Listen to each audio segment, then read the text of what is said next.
Olá, senhores, sejam bem-vindos. Esse é mais um treinamento da nossa empresa, a empresa EHS Consultoria. Nós somos uma empresa na área de treinamentos e consultoria voltada à segurança do trabalho, meio ambiente e desenvolvimento pessoal. E hoje nós vamos falar sobre combate a incêndio, a brigada de incêndio ou brigada de emergência. Os dois nomes fazem muito sentido e eu costumo chamar de brigada de emergência, porque nós estamos preparados, uma vez que somos brigadistas, a contribuir em diversos cenários, e não somente na questão do incêndio, mas também em cenários como primeiros socorros, um derramamento, um contato com produto químico, por exemplo. Hoje nós vamos falar sobre as características do fogo, as características do princípio de incêndio. Então esse é o nosso primeiro módulo desse treinamento. Esse é um treinamento composto por alguns módulos e nós vamos começar aqui falando exatamente sobre conceitos do fogo, o que é fogo. Mas antes disso, eu quero me apresentar. Como eu disse, meu nome é Neilon, eu sou engenheiro de segurança do trabalho e atuo nessa área aí há 17 anos, estamos indo para 18 anos atuando na área de segurança do trabalho. E é uma alegria para mim poder contribuir com a vida das pessoas, falando de algo tão relevante que é a segurança delas, que é sobre a vida delas, a família delas. Esse assunto, talvez você esteja fazendo esse treinamento porque a sua empresa ela te ofereceu esse curso, mas eu também tenho que te dizer que isso é algo que ocorre dentro das nossas casas. Esse é um treinamento que pode contribuir com a sua casa, com o seu condomínio, com as pessoas que moram ao seu redor. E eu queria que você tivesse uma visão de que tudo que você está aprendendo aqui, ele pode e deve ser repassado às pessoas que trabalham com você e que não fizeram esse treinamento, às pessoas que moram com você, porque todos, sem nenhuma exceção, deveriam ter conhecimento sobre combate a incêndio. Todos na nossa casa deveriam saber o que fazer se uma panela com óleo pega fogo. E muitas vezes as pessoas ainda estão achando que o caminho é jogar água, quando nós sabemos que isso prejudica, isso aumenta, de certa forma, o incêndio, que a princípio era um princípio, ficou até engraçado, que a princípio era um princípio e que se tornou, então, pode vir a se tornar um incêndio de fato. Então é sobre isso que nós vamos falar hoje.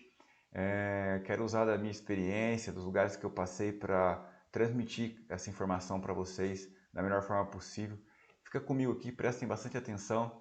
No final de cada módulo você tem questionários que você deve responder, são exercícios de compreensão para te ajudar a gravar essa informação e que isso fique claro aí, mais claro a cada dia para você e que você, numa eventual necessidade, possa aplicar isso de forma real nos seus dias. Então, para a gente começar, nós vamos falar aqui da brigada de incêndio. Deixa eu colocar aqui na tela para vocês, acho que agora está legal. Então, do que nós vamos falar aqui, Este treinamento é somente a parte teórica do treinamento completo de brigada de incêndio. Um brigadista, ele precisa ter conhecimento teórico e prático. Aqui nós vamos abordar a parte teórica e é importante que a sua empresa providencie para você uma parte prática desse treinamento, envolvendo a prática com extintores, com maca, falando do ponto de vista de primeiros socorros. Isso vai ser essencial para o seu desenvolvimento, para que você realmente tenha uma compreensão maior sobre esses aspectos. Ô Neilon, mas nesse treinamento teórico aqui, nesse treinamento EAD, eu já consigo ter bastante informação? Eu não tenho nenhuma dúvida disso. Esse treinamento, se você nunca ouviu falar disso, ele pode ser um divisor de águas para você. Você vai ter informações que a grande maioria das pessoas aí fora não tem.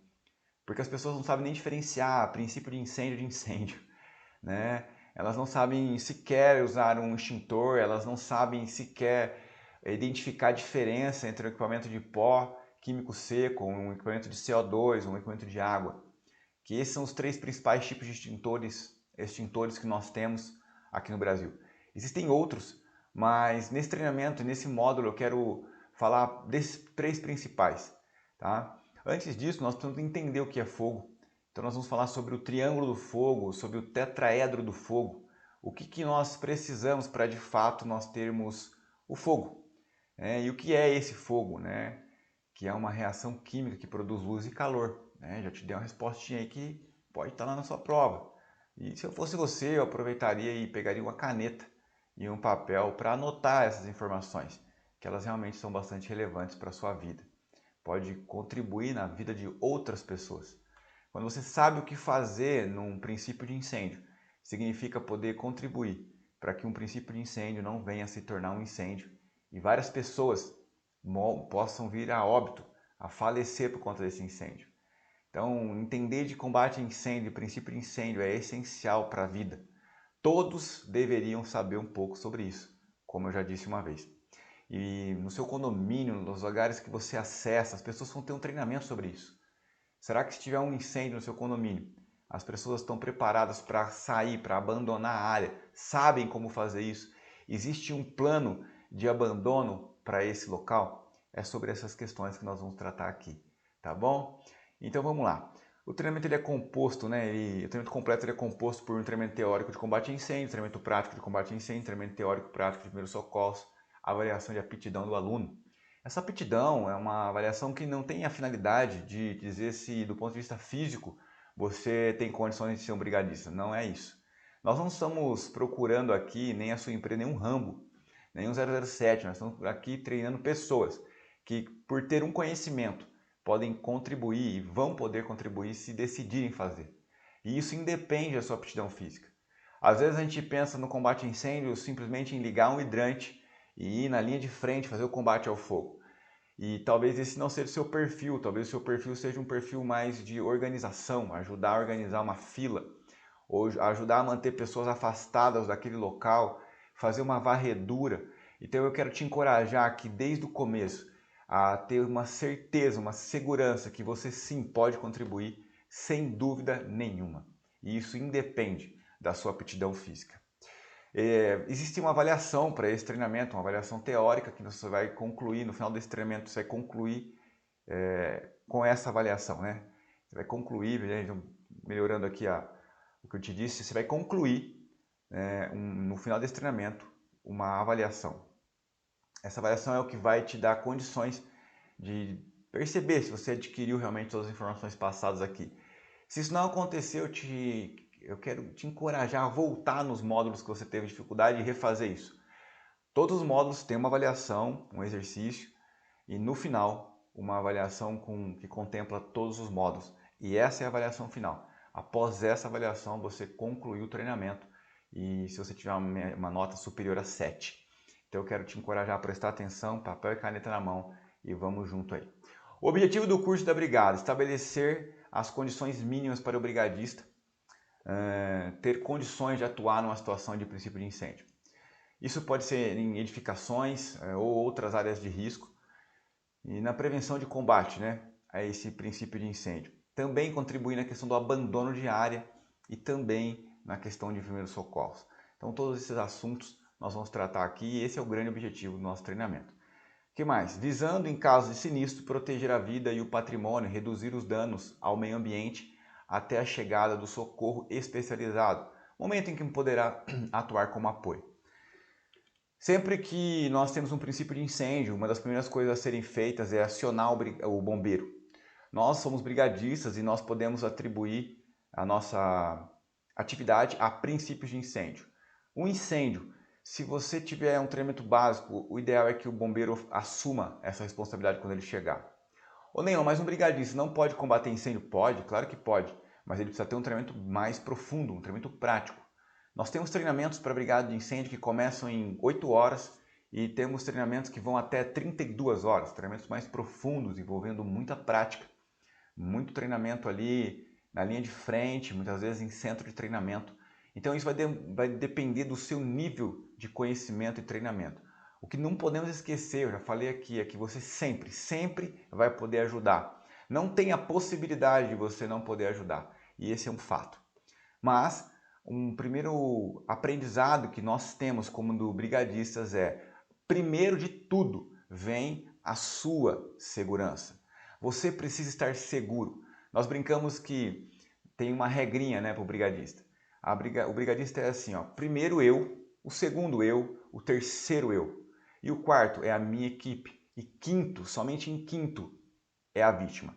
Então, numa ordem de prioridade, de novo, primeiro eu, segundo eu, terceiro eu e o quarto, a minha equipe. E por último, quinto, a vítima. Nossa, mas isso não é interessante? Parece estranho isso. Eu tenho que ter empatia pelo meu próximo. Sim, mas se você não está seguro, você não tem como contribuir com uma outra pessoa. É como um avião. Qual é a recomendação que nós recebemos dentro de um avião? Primeiro você coloque a sua máscara, para depois ajudar outras pessoas.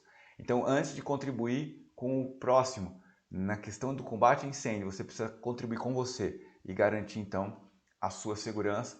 E esse é o meu primeiro recado e a primeira anotação que você deveria fazer aí. Você não deve anotar nada, mas você pode anotar.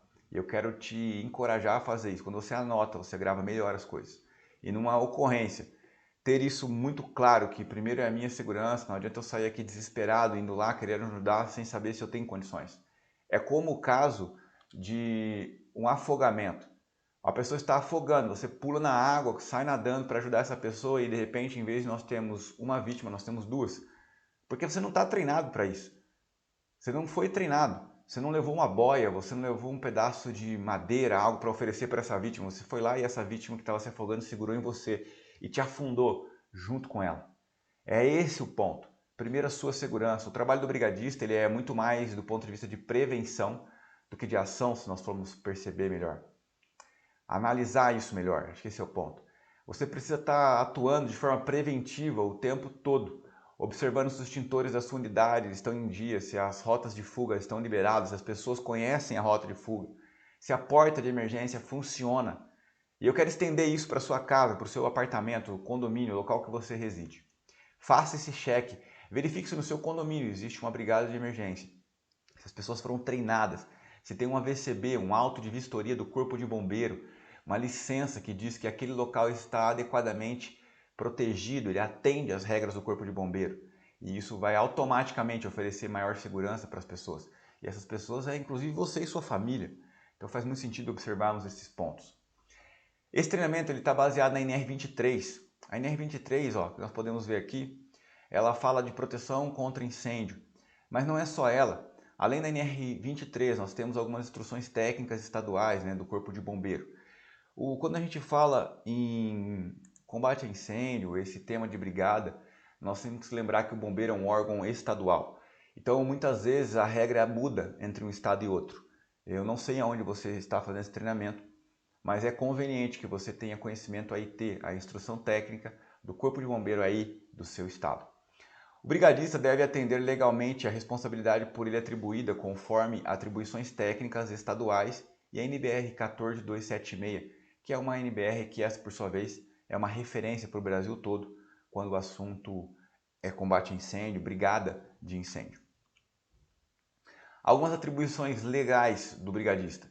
Conhecer o plano de emergência. A tua empresa ela tem que ter um PAE, Plano de Atendimento à Emergência. E você, como brigadista, precisa conhecer esse programa. Esse programa fala sobre as rotas de fuga, os pontos de encontro, a melhor alternativa de retirada das pessoas para que tenha um tempo rápido, sem correria, mas que seja ágil. Avaliar os riscos existentes, tem que estar sempre observando os riscos ali da sua empresa, local que você trabalha, do seu departamento. De repente o pessoal começa a exceder ali o limite das tomadas. Pronto, ali tem uma preocupação. Decidiu instalar um ar-condicionado. Será que o nosso sistema elétrico suporta esse ar-condicionado? O ar-condicionado é vilão nesse assunto. Muitos dos incêndios ocorridos no Brasil têm uma relação com o ar-condicionado. Inspecionar os equipamentos de combate a incêndio, primeiros socorros e outros existentes na edificação. Inspecionar as rotas de fuga, elaborar um relatório das irregularidades encontradas, encaminhar o relatório aos setores competentes. Então note que tem várias atribuições aqui que estão relacionadas ao brigadista. Agora eu tenho meu trabalho para fazer e mais esse monte de coisa. Calma, você não está sozinho nisso. Essas são algumas atribuições, a grande maioria das empresas já tem uma pessoa responsável por isso, ou um técnico de segurança, ou uma consultoria, como nós oferecemos para ajudar nesses temas aí. O que você precisa gravar aqui, eu estou falando isso pela terceira vez, até porque é realmente importante. Você sempre pode contribuir, sempre, e isso é independente. Se não for na inspeção dos extintores, é na orientação, é na observação, é mandando um e-mail de algo que você passou e percebeu, falou, colocaram ali o pallet sobre a demarcação do extintor, né? Não estão respeitando, será que faz sentido esse pallet estar ali? É assim que você vai ajudar. Alguns outros aspectos legais, orientar a população fixa e flutuante. em caso de abandono e evacuação. Então, os funcionários fixos e aquelas pessoas que acessam o local aí, eventualmente, são os flutuantes, eles precisam receber uma informação do que fazer em caso de emergência. Às vezes, desenvolver um folder para entregar quando essas pessoas chegam na empresa, ou apresentar a integração para eles assistirem um vídeo explicando qual é a rota de fuga aí da sua empresa, a empresa que você trabalha. Participar dos exercícios e simulados. É essencial que a empresa faça diversos simulados durante o ano. Existe um mínimo que ela tem que fazer, mas o ideal é que seria treinar sempre. O que é treinar sempre? Fazer simulados somente com a brigada, simulado com toda a população, simulados por departamento. O que nós fazemos se pegar fogo no tanque tal, ir lá e simular uma ação. Simulados são essenciais para um bom desempenho da brigada de incêndio. Em situações de emergência, aplicar os procedimentos básicos estabelecidos no plano de emergência contra incêndio, da planta até o esgotamento dos recursos destinados ao brigadista. Existe o PAI, o Plano de Atendimento de Emergência, e aqui novamente você é encorajado a seguir esse plano e fazer o uso de tudo que você tem para fazer o combate a esse princípio de incêndio. Se isso se esgotar, você não tem mais o que fazer e aí é o momento de realmente abandonar a empresa, abandonar o local junto com os outros brigadistas. Lembrando que é sempre a sua segurança em primeiro lugar, então se vocês não se sentem seguros, se o incêndio já está de grandes proporções e a empresa de repente não tem equipamentos para esse tipo de combate, então nós vamos sempre priorizar o abandono e a segurança das pessoas. Lembrando que quando nós falamos que o brigadista ficou para fazer o combate, as demais pessoas eventualmente já saíram, já seguiram o plano de abandono. Por isso que é importantíssimo você conhecer o plano de abandono da sua empresa. Como que foi definido as prioridades, o fluxo. O alarme toca, o que faz primeiro? Então conhecer o seu plano ele é essencial aí para um bom atendimento. Nós vamos falar um pouco sobre teoria do fogo agora. Combustão. O fogo é um processo químico de transformação, podendo também defini-lo como resultado de uma reação química que desprende luz e calor devido à combustão de materiais diversos. Aqui nós vemos o elemento que compõe o fogo: combustível, comburente, calor e reação em cadeia. Nós temos esses três elementos e um quarto elemento que nós chamamos de reação em cadeia para que tenhamos então o fogo. E nós vamos entender um pouco melhor o que são cada um desses aqui. O que é um combustível? O combustível é tudo aquilo que queima: materiais, mesas, combustíveis inflamáveis, papel. O que é um comburente? O comburente é o que nós encontramos aqui na nossa atmosfera em grandes quantidades e no nosso caso o oxigênio. Comburente, O2, oxigênio. Calor, uma fonte de ignição, uma chama aberta, um isqueiro, uma faísca, algo que venha causar ali a ignição. E esses três componentes juntos formam a reação em cadeia e então nós temos o fogo. Aqui nós vimos o combustível, comburente, calor e reação em cadeia. Nós vamos falar um pouquinho sobre cada um deles. Combustíveis são todos os materiais que queimam, sólidos, líquidos ou gasosos. E aqui tem exemplo deles: madeira, papelão, álcool, butano. Então se você pode, inclusive, pausar esse vídeo em momentos que você quiser, dar uma atenção especial, tomar nota do que está sendo apresentado para vocês aí no slide. O oxigênio, que é o comburente, é o elemento ativador do fogo, que se combina com os vapores inflamáveis dos combustíveis, dando vida às chamas e possibilitando a expansão do fogo. Nós temos hoje na nossa atmosfera uma concentração de 21% de oxigênio, 78% de nitrogênio e 1% de outros gases. Compõe o ar atmosférico, então, 21% de oxigênio. O que nós respiramos não é oxigênio, mas um ar respirável que tem essa concentração que vocês veem aqui. Calor é uma fonte de energia, é o elemento que dá início ao fogo. É ele que faz o fogo se propagar. Pode ser uma faísca, uma chama ou até um superaquecimento em máquinas e aparelhos energizados. Então, observar muito isso para evitar que o incêndio comece. E por sua vez, nós temos a reação em cadeia, que é todos esses itens trabalhando em conjunto. Aqui nós falamos um pouco sobre ponto de fulgor. O que é o ponto de fulgor? Ponto de fulgor ou ponto de inflamação é a menor temperatura na qual um combustível liberta vapores em quantidade suficiente para formar uma mistura inflamável por uma fonte externa de calor. O ponto de fulgor não é suficiente para que o combustível seja mantido, para que a combustão, não seja mantida. O ponto de fulgor é sempre um ponto menor do que o ponto de ignição, que em o ponto de ignição de uma determinada ou determinado material. Eu vou tentar esclarecer isso aqui para você. O que é ponto de fulgor? É aquele momento onde um produto líquido, uma gasolina, por exemplo, começa a desprender gases. É a temperatura no qual aquele produto, aquela gasolina começa a desprender gases na atmosfera em condições de inflamar. Ou seja, se você riscar um fósforo ali, ela vai pegar fogo. No ponto de fulgor, ele pega fogo e apaga, ele não consegue manter a combustão. Tá? Agora o ponto de combustão, que vem na sequência do ponto de fulgor, esse por sua vez mantém a chama acesa. Então, ponto de fulgor é o momento onde um gás começa a desprender vapores em condições de causar um princípio de incêndio.